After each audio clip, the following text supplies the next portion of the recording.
কি গো মা, খাবারগুলো করে এখানে রেখে দিয়েছো, দাও আমাকে খেতে দাও। আসছি দাঁড়া। কোথায় গেলে তুমি? দাঁড়া আমি একটু টিপ করছি। আরে অত সেজে গুজে কি হবে, তাড়াতাড়ি এসো। দাঁড়া একটু। কি সাজছো দেখি তুমি? সাজাসাজি কিছু না, একটুখানি এই সকালবেলা উঠেছি, মুখ ধুয়েছি, করেছি, সিঁদুরটা একটু পরলাম, এটা টিপ করলাম। চল বন্ধু, তাড়াতাড়ি চলো আমার খেতে দাও, এসো। চল চল চল চল।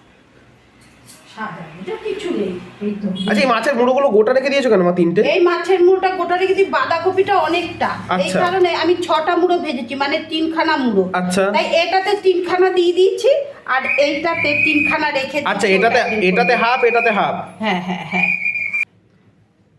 আচ্ছা, তার মানে এখানে হাফ আছে মুড়ো, আর এখানে হাফ মুড়ো। বাঁধাকপি আর আলু দিয়ে অনেকটা হয়ে গেল, যদি দুটো একসঙ্গে হয় না, মানে অনেকটা না, অত বেশ হয় না, তাই হাফ আর এইটা করেছি। কি করেছো মা? এটা এইটা? বেগুন সর্ষে বাটা দিয়ে ঝাল করেছি। বাবা। আর এটা স্যান্ডউইচ করব বলে আলুটাকে আমি তৈরি করে রেখে দিয়েছি।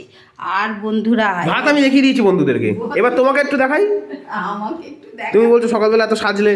সাজলাম না, একটু তো পরিষ্কার হতে হয়, বন্ধুরা আমাকে দেখবে একটু, জাস্ট এইগুলো মানুষের কাপড় তো রোজের পরা মানুষ, আমরা তো কাপড় পরি, তাই না? আমার মেনুগুলো কেমন লাগছে এরম ভাবে আমাকে ভালোবাসা দিও। আমার পেজে যদি বন্ধুরা নতুন হও, প্লিজ ফলো করে দিও। আর ইউটিউব থেকে দেখলে পারলে রান্না বান্না, হ্যাঁ, সাবস্ক্রাইব করে দিও বন্ধুরা।